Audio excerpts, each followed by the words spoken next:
I learned something about silence long before I understood betrayal. Silence makes people careless. When you do not argue, when you do not interrupt, when you do not demand explanations, people begin to speak freely around you. They assume you agree. They assume you are weak. They assume you are unaware. And that assumption is where their downfall begins. My name is Amelia. For years, I let everyone believe I was exactly who they needed me to be. Quiet, agreeable, easy to overlook. I smiled when they spoke over me. I nodded when decisions were made without my input. I accepted explanations that never truly explained anything. I told myself this was what peace looked like. I told myself not everyone needs to be involved in everything. I told myself that family always has your best interest at heart. That was the lie I lived inside. I lived in the same house as them. Shared meals, shared laughter, shared memories. Yet somehow my presence never carried weight.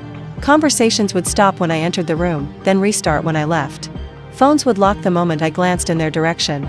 Plans would be discussed in vague terms, just enough to keep me calm, never enough to make me informed. At first, I blamed myself. I told myself I was imagining things.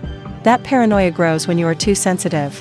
That maybe I simply did not understand how these things worked. And every time I tried to question something, I was met with the same gentle dismissal. You don't need to worry about that, Amelia. It's complicated. We'll handle it.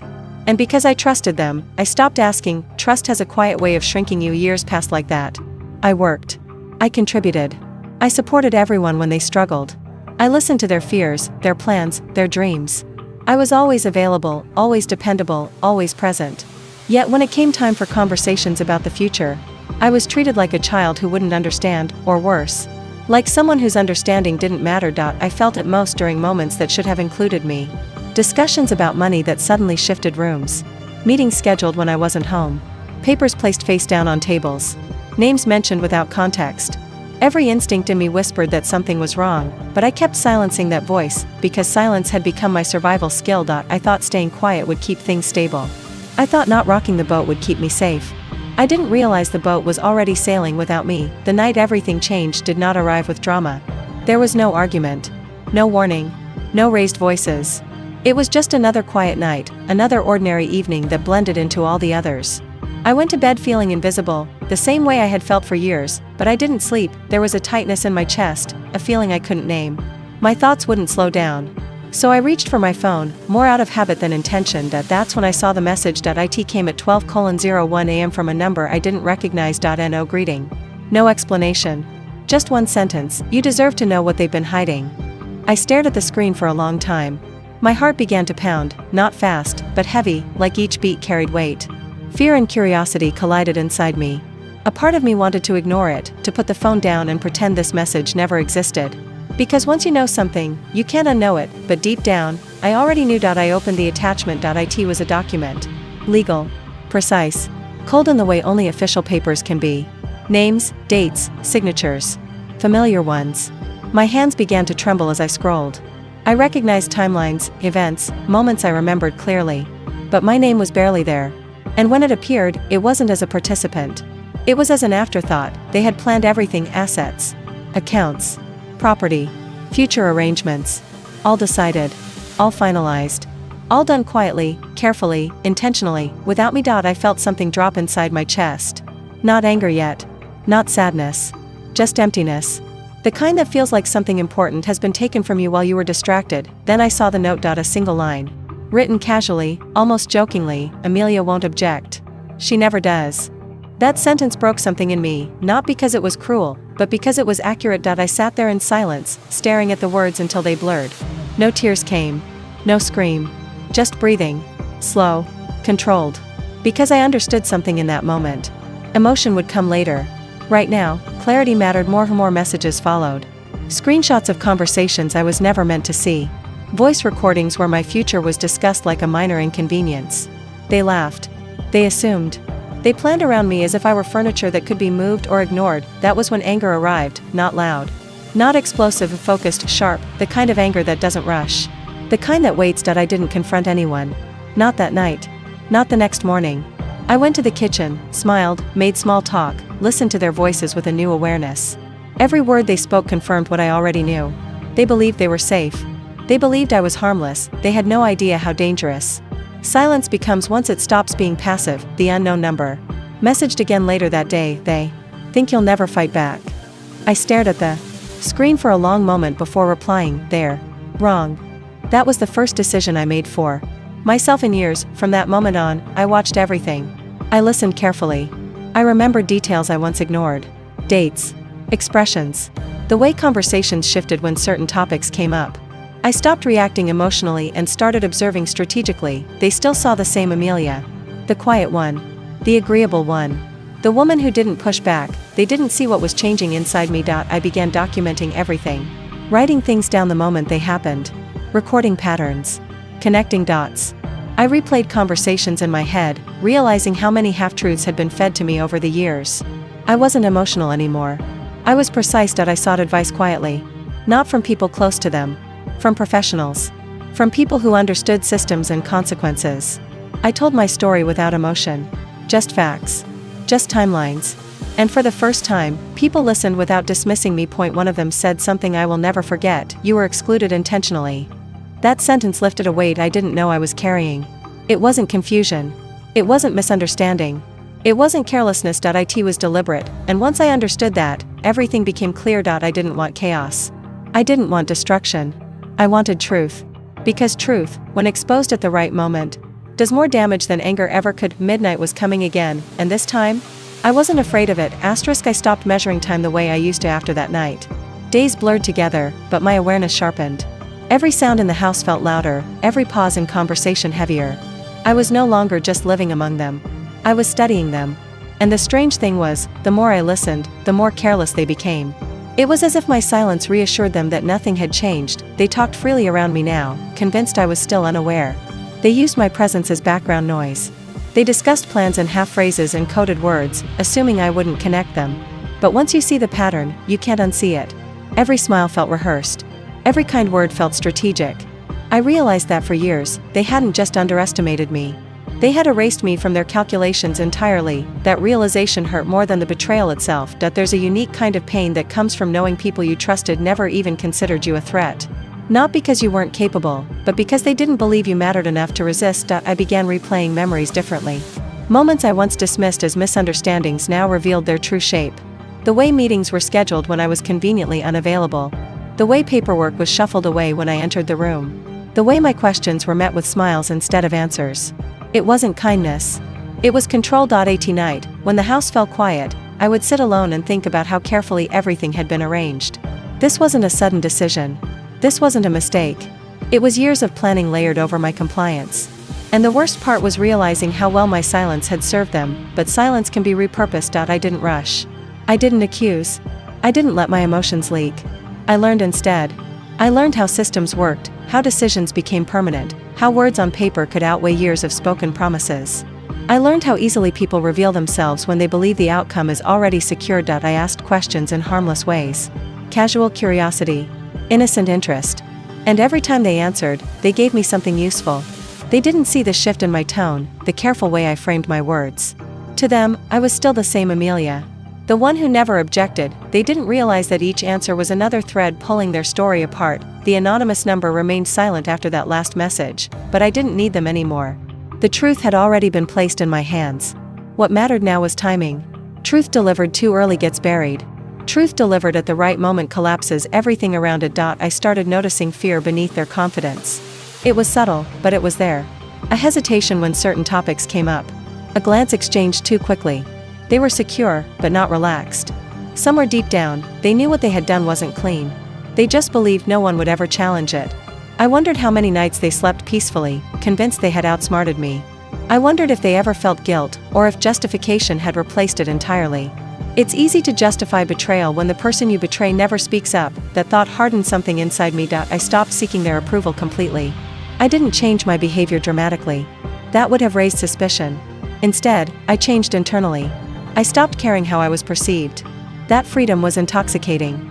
Once you no longer need validation from the people who hurt you, they lose their power. They still spoke to me with soft voices, with careful kindness.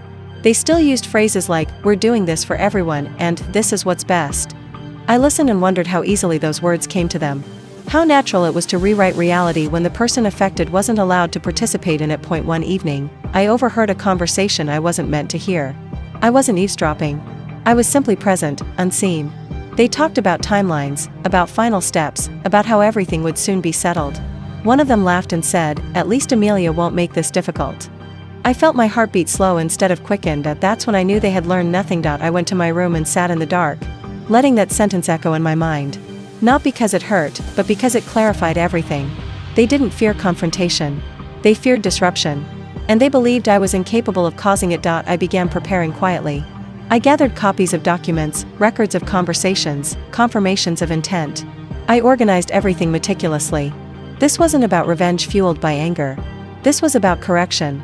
About restoring balance where it had been deliberately removed. There were moments when doubt crept in. Moments when I wondered if exposing everything would change how they saw me forever. If it would burn bridges that could never be rebuilt. But then I remembered something important. Those bridges had already been burned. I had just been standing on the ashes, pretending they were still intact. I thought about all the times I had chosen peace over truth. All the times I had swallowed discomfort to keep things smooth. And I realized something painful but freeing. Peace built on silence is not peace. It's surrender. Midnight approached again, days later. Not because I planned it that way, but because truth seems to prefer that hour. There is something about midnight that strips away distractions. No noise. No witnesses. Just honesty waiting to surface. I didn't confront them that night. Not yet. I waited. Because I wanted them confident. I wanted them relaxed. I wanted them to believe the story they had told themselves was complete, and they did. They celebrated quietly. They spoke about the future with certainty. They made plans that did not include me, right in front of me. I watched them carefully, memorizing expressions, tones, pauses. These details would matter later. I wondered if they could feel it coming. If somewhere deep inside, their instincts warned them. Or if arrogance had fully replaced caution. I slept better than I had in years during that time. Not because things were resolved, but because I finally understood my position. I was no longer confused. I was no longer unsure. I was no longer waiting for permission to matter. The silence between us grew heavier, but they didn't notice. They mistook it for acceptance. They mistook calm for compliance, and I let them, because the most powerful moment in any story is not when the truth is discovered. It's when the truth is revealed, and that moment was getting closer.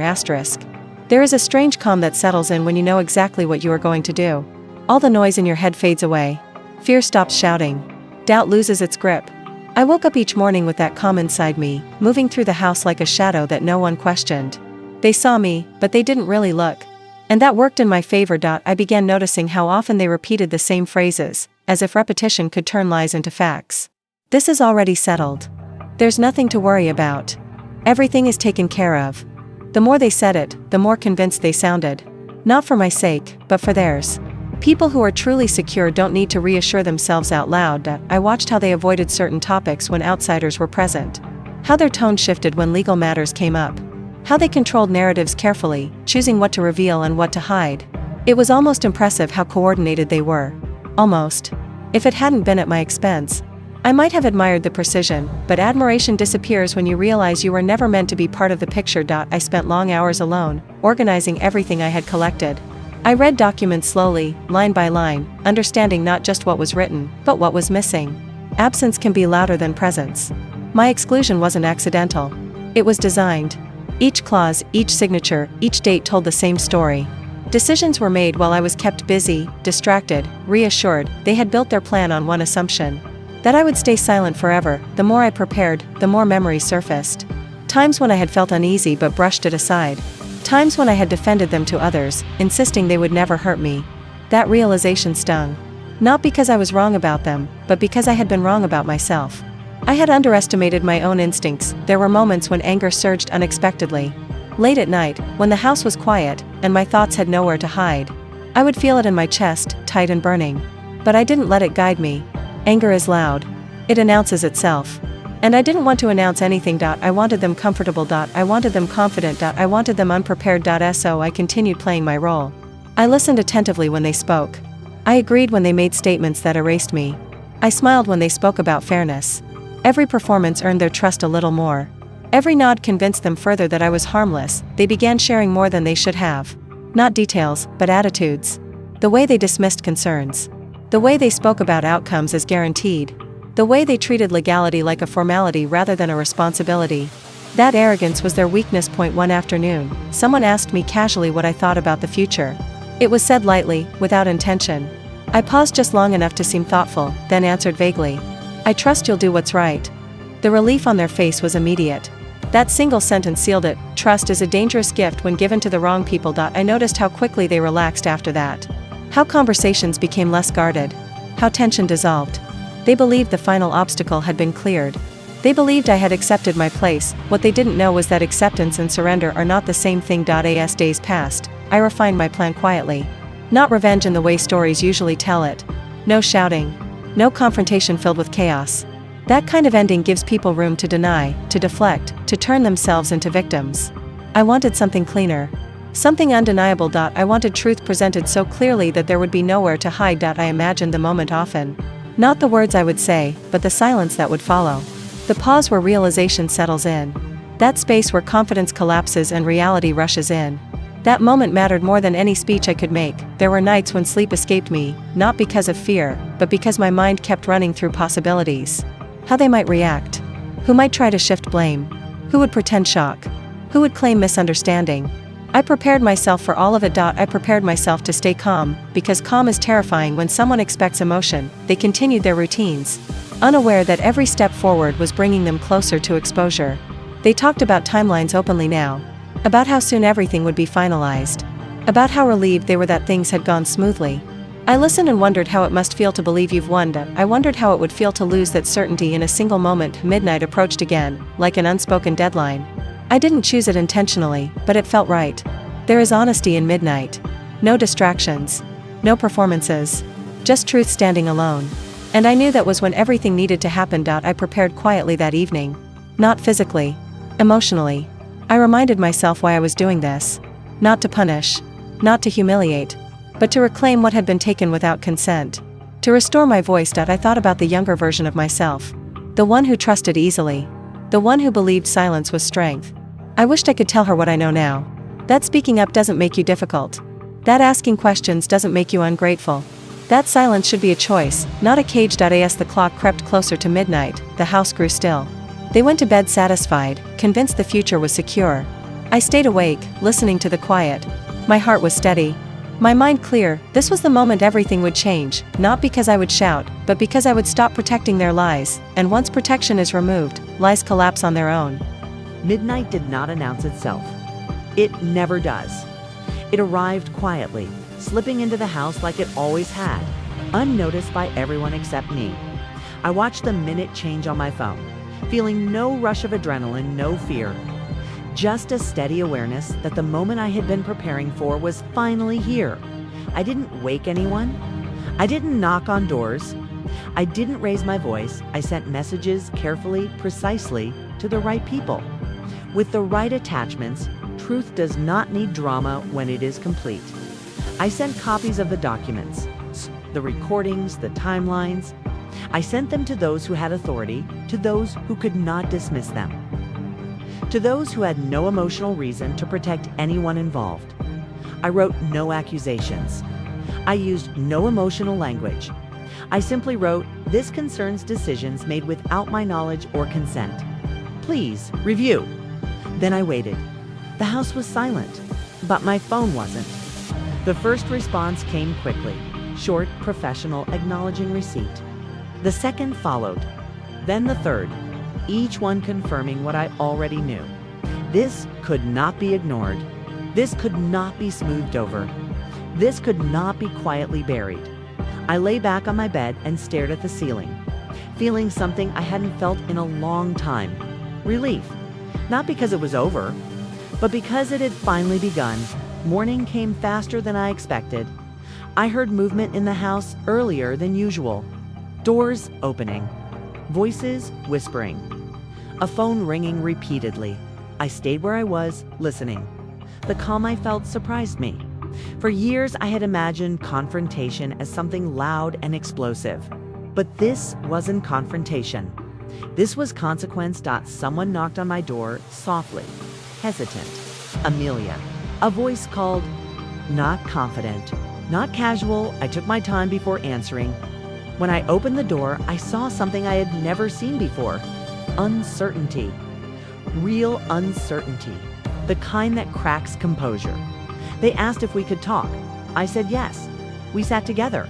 It's the same way we had sat countless times before. Same room, same chairs. But the balance had shifted. They spoke first, stumbling over words, trying to sound calm while clearly unsettled. They mentioned messages, emails, questions they didn't expect. I listened without interrupting then.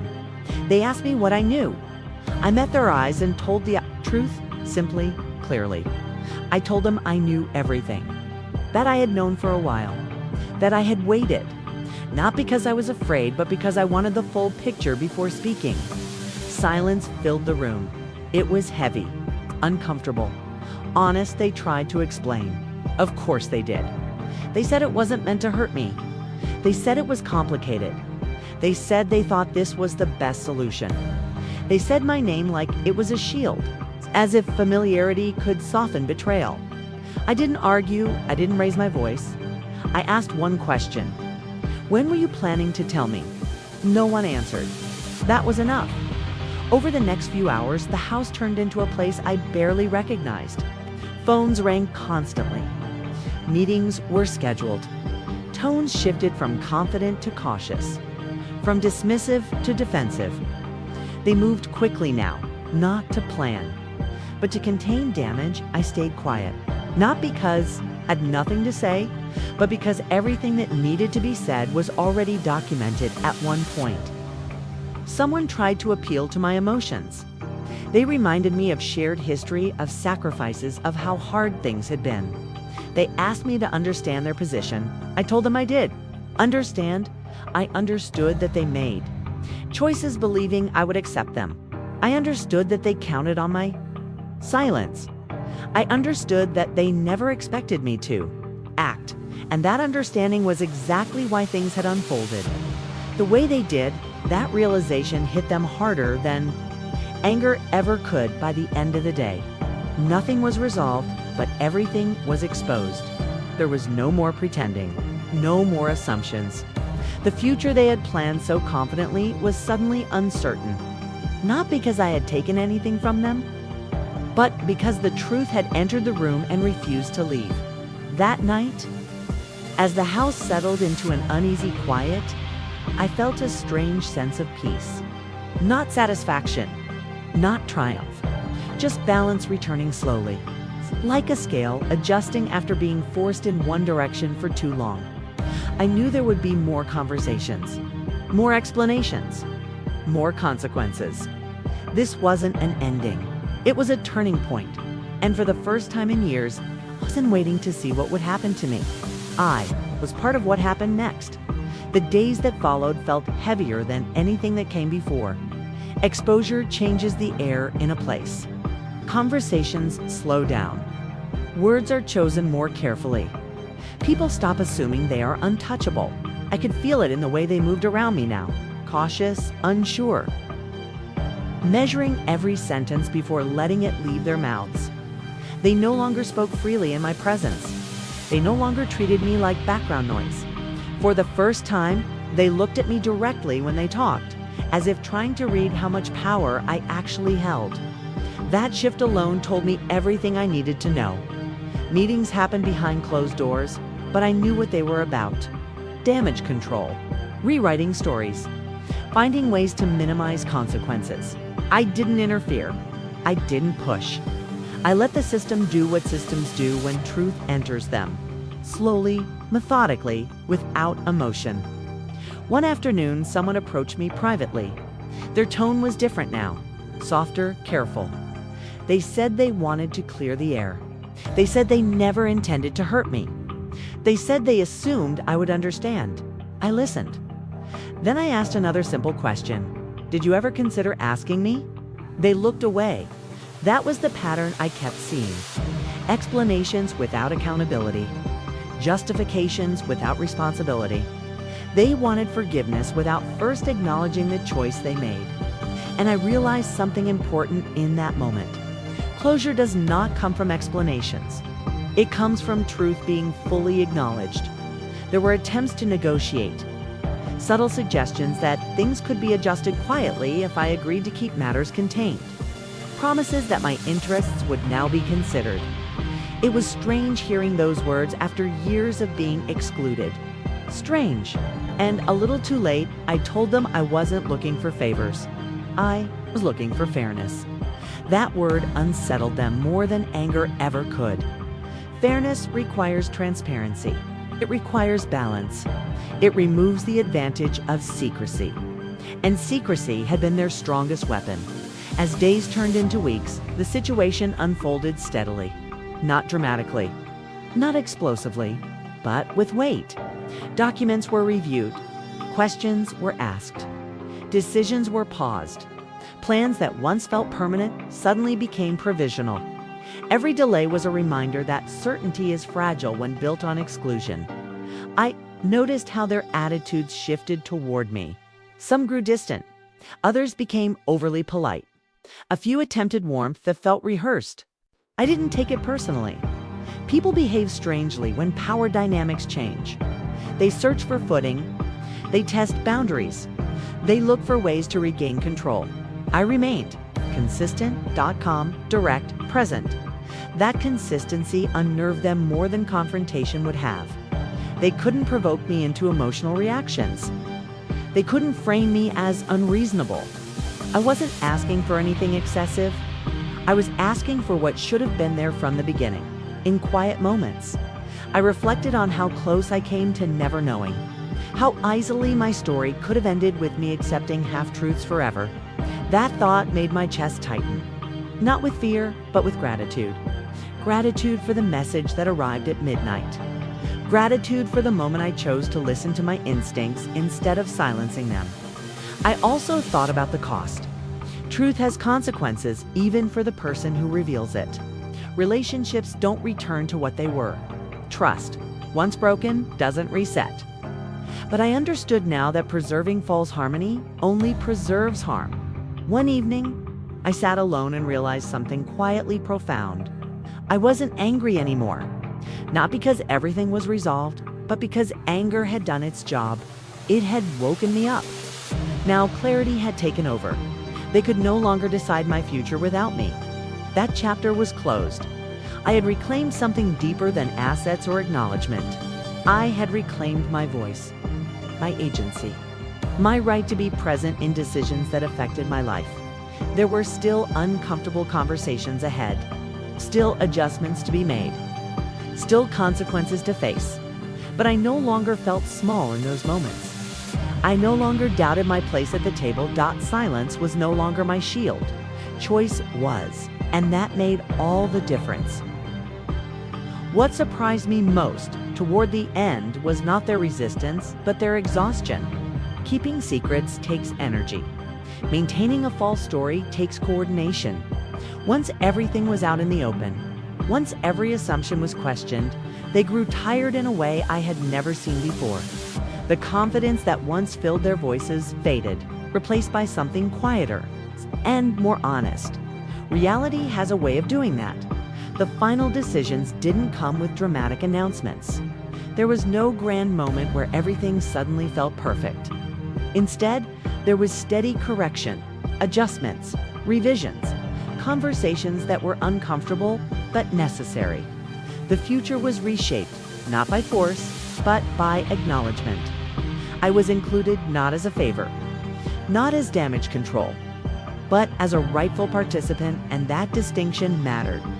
I remember sitting alone one evening after everything had settled, thinking about how different I felt. Not triumphant, not victorious, just grounded. For the first time in years, I wasn't bracing myself emotionally. I wasn't waiting for the next disappointment. I felt present in my own life. Betrayal changes you. It strips away illusions you didn't even realize you were protecting. But it also teaches you something powerful, that your voice does not need permission, that silence is only strength when it is chosen, not imposed. I thought about all the moments I stayed quiet to keep peace, all the times I convinced myself that being agreeable was the same as being respected. I understand now that respect does not come from how much you endure. It comes from how clearly you define your boundaries. They still speak to me differently now, more carefully, more honestly. Some relationships are distant, permanently altered by truth. Others are slowly rebuilding on firmer ground. I've accepted that not everything can be repaired. And not everything should be. What matters is that I am no longer invisible. I didn't destroy anyone's life. I didn't seek revenge fueled by anger. I simply stopped protecting lies that were hurting me. And once I did that, everything else followed naturally. If there's one lesson I carry forward, it's this. Staying silent may keep things calm, but it also keeps things unchanged. And sometimes change is the only way forward. Speaking up doesn't make you difficult. It makes you honest. And honesty, even when it's uncomfortable, is where real stability begins. If you're listening to this and something feels familiar, if you've ever felt overlooked, erased, or quietly excluded, remember this. Awareness is the first step. Patience is the second. And courage comes when you finally decide that your story deserves to be told. Thank you for staying with me until the end of this story. If this narration resonated with you, if it made you reflect, or if it reminded you that your voice matters, I invite you to be part of this growing community. Subscribe to the channel, like the video, and share it with someone who might need to hear it. Your support helps these stories reach the people who need them most. Until next time, remember this. Silence can protect you for a while, but truth will protect you for a lifetime.